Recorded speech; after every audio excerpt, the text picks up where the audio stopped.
Still not a fan of Christmas and football for the Rams. I don't like this schedule drop manipulation. And was there a missed moment with Joe Namath in the Mud Bowl? And today is a great anniversary. Well, a significant anniversary in Ram history. I'm Joe Terosian, live from the Ram Cave. This is RamView, the May 12th, 2022 edition. Thank you so much for clicking on. Thank you for the likes. Thank you for the conversation. Please like, click, do all that stuff. Look at my books, blah, blah, blah. I've shared all those things. Maybe I'll share them a little bit at the end, but really enjoy being here and having interaction with you folks. Okay, we're 3 days in. I'm still not a fan of Christmas Day football and the Rams and Broncos this December. I just don't want to have that kind of emotional intrusion on a significant holiday where I got to navigate family, friends, work, and all that kind of stuff. Like I said, if the Falcons want to play the Texans on that day, beautiful. I'll catch it later. I'll watch it down the road. I could have it on in the background. Rams, Broncos, really? Not interested. So get that note to Goodell as he gets us on our next crusade. I got note that there's likelihood that I guess it was released or leaked that the Rams are going to be playing a Monday night game in Green Bay. And towards the end of the year in December. See, that's the kind of information I want. I'm mostly interested in not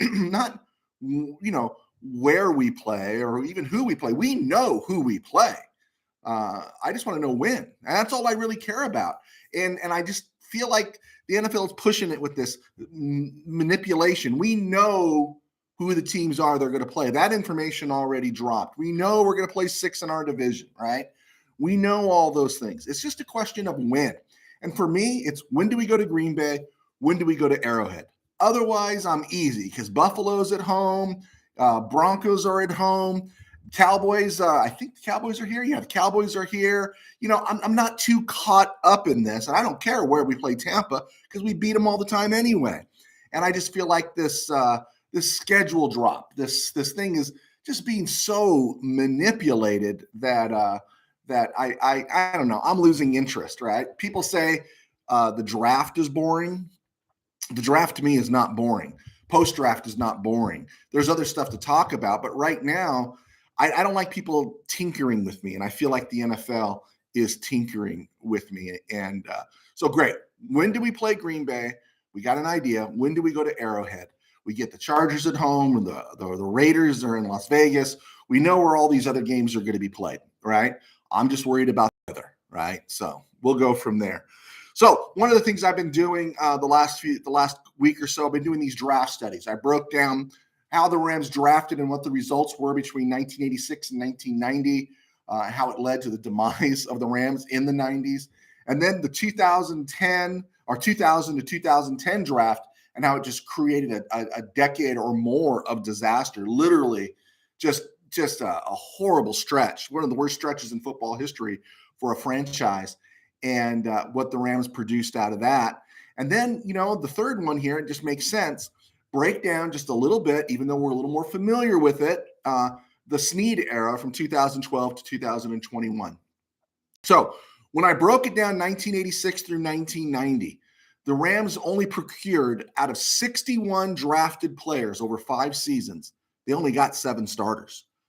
They doubled down on horrible in the 11 seasons of 2000 to 2010, drafting 86 players and only having three of them become breakout or standout starters. Now, they're not an all-pro. We're not talking about Hall of Famers. They only had 3 of those guys, Steven Jackson, Chris Long, to name a few.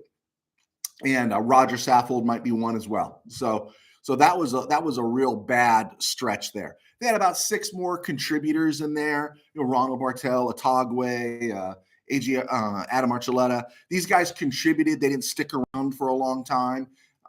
But yeah, that really led to the disaster that we faced. When you break down the Rams draft in the McSnead era, not counting this draft, 2012 to 2021, the Rams drafted 88 players. Out of those 88 players, they developed 34 solid starters. And I'm not counting Greg Robinson, who got to start, who shouldn't have been a starter, right? 34 starters, not counting Brian Quick or some of these other guys who got to start but really shouldn't have been starters. But these were all starters that the Rams attained in these 10 years. That's 34 out of 88. Okay.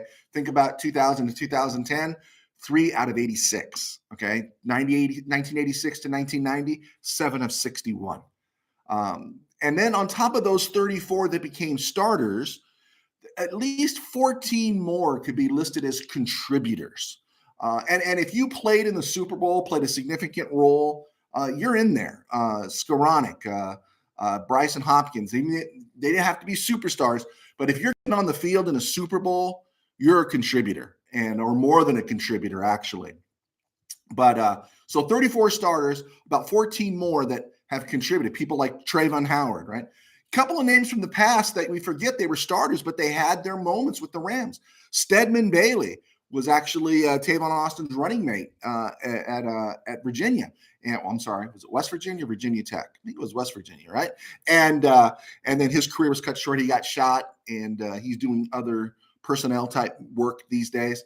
But Zach Stacy, you might remember Zach Stacy before Todd Gurley was this late round pick that the Rams were getting a lot of clicks out of, and then his career went south after he was dealt to the Jets. Trey Mason, the Rams got a year out of him that was really good.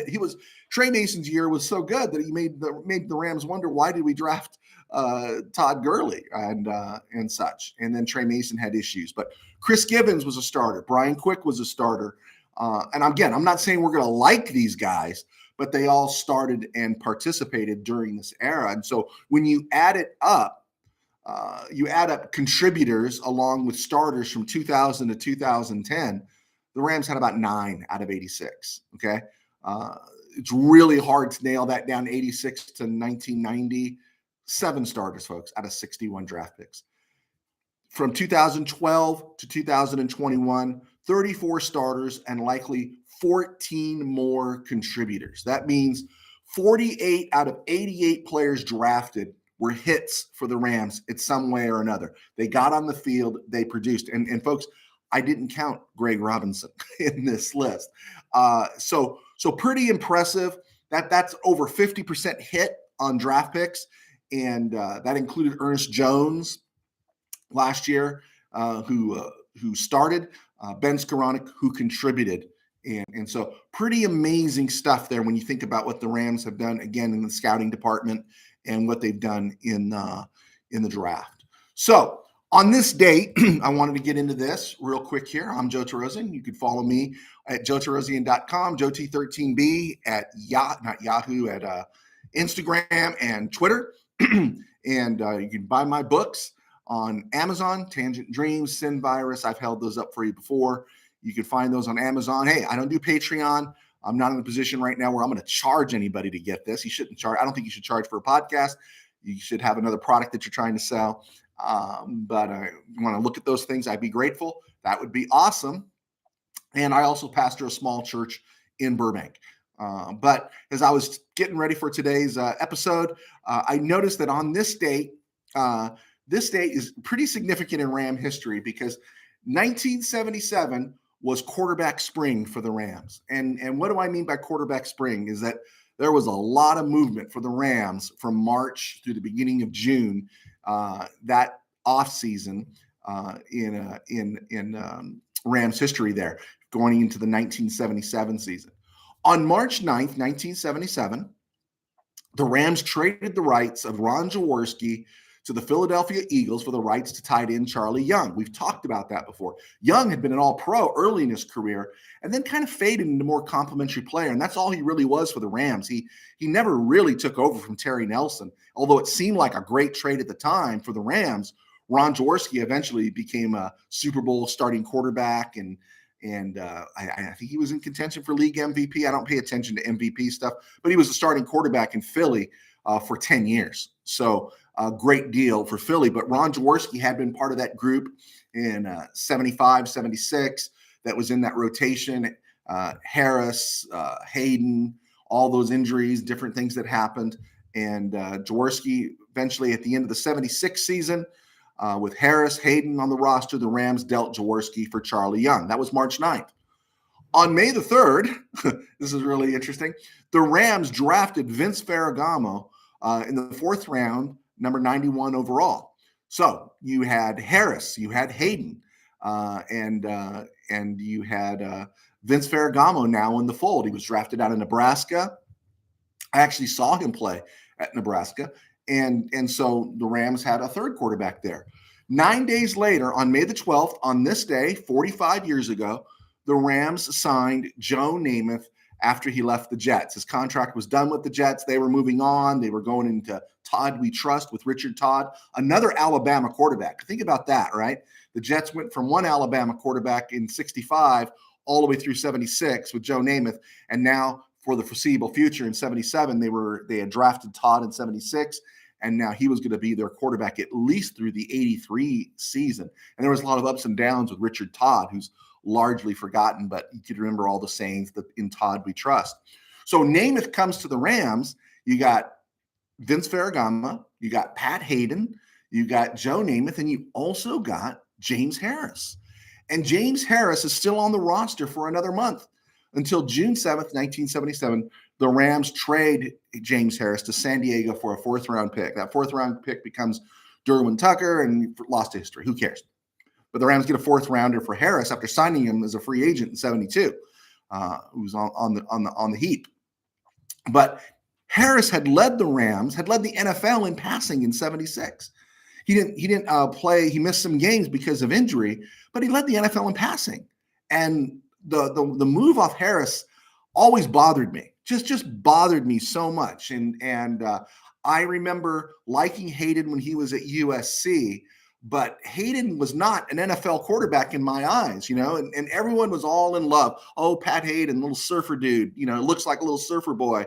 And everyone, I remember being in school, well, Hayden's great. And I said, Hayden, did you see James Harris? Didn't you see him against Miami? Didn't you see, what Harris did throughout the season? And the Rams hit some rough spots in 76. They lost 3 games, right? They were 10-3-1. Heaven forbid, right?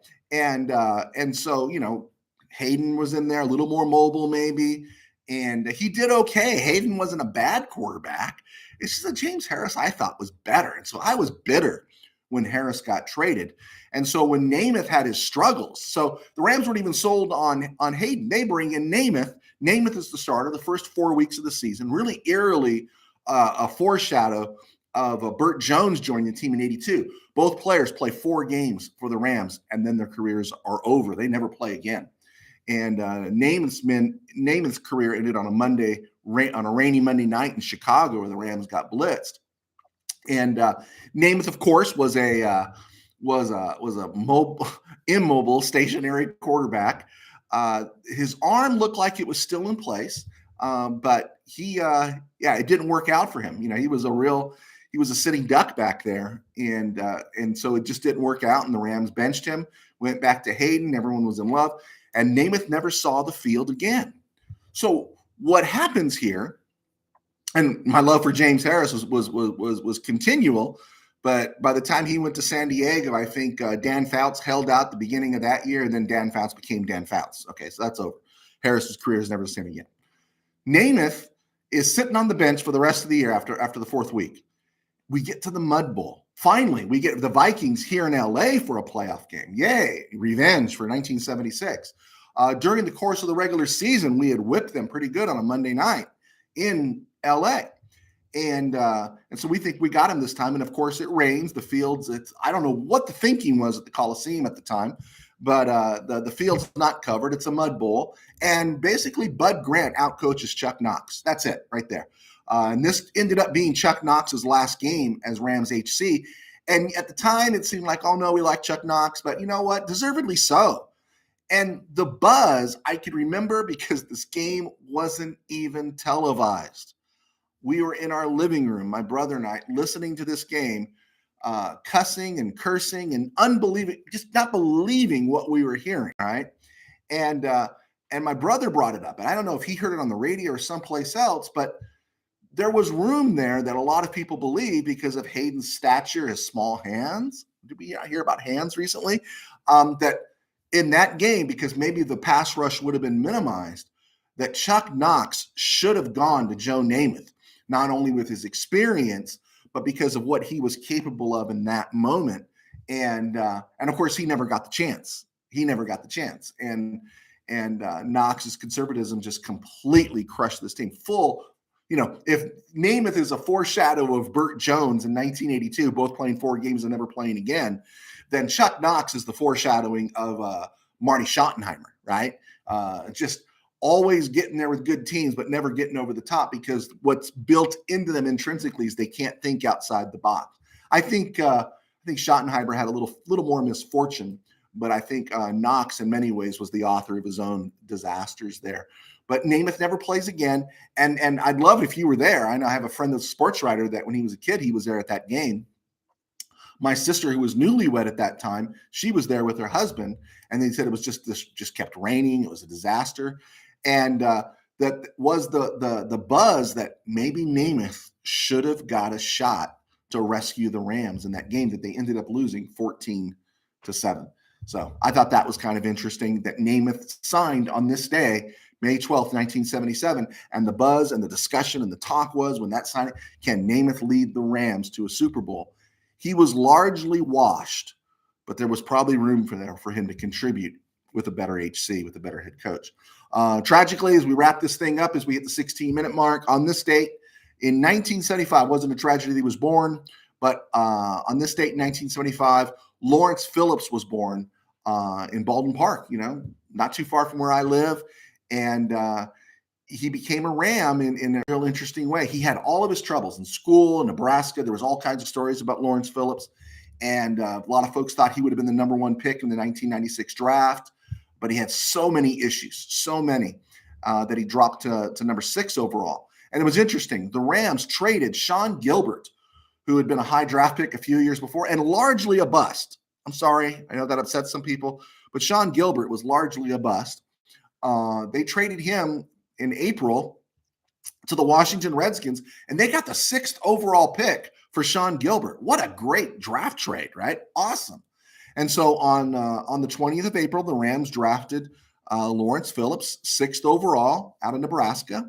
And on the same day that they drafted Lawrence Phillips, they traded Jerome Bettis to the Steelers.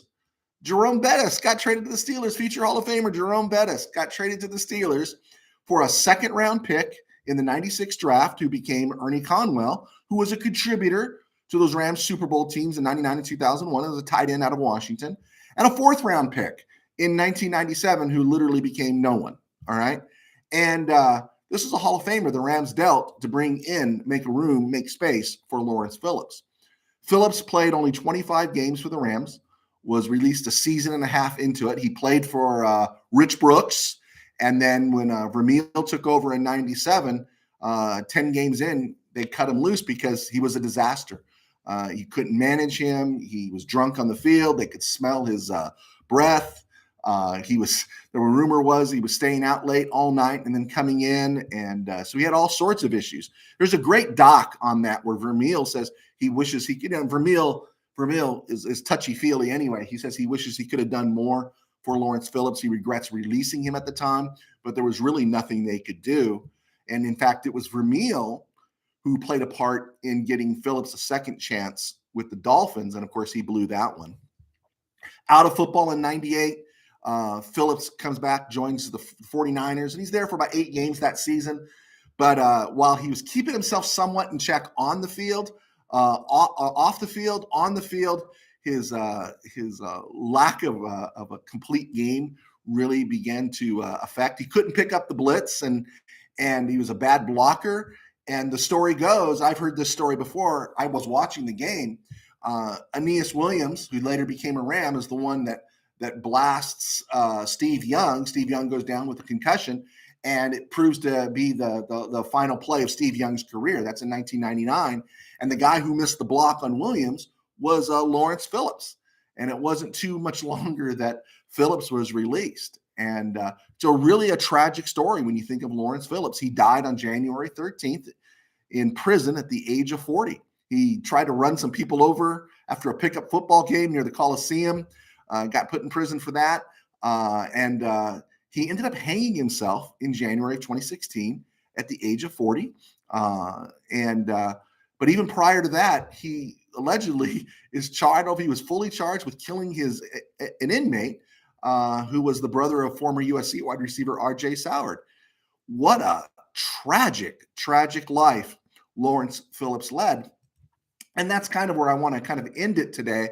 But I want to end it with this thought. It's that it's hard sometimes when you see what these players go through, and it's so easy to say, you know what, those guys suck. Those guys are bums. Those guys are dirtbags. Those guys, maybe they are, and maybe that's what they become.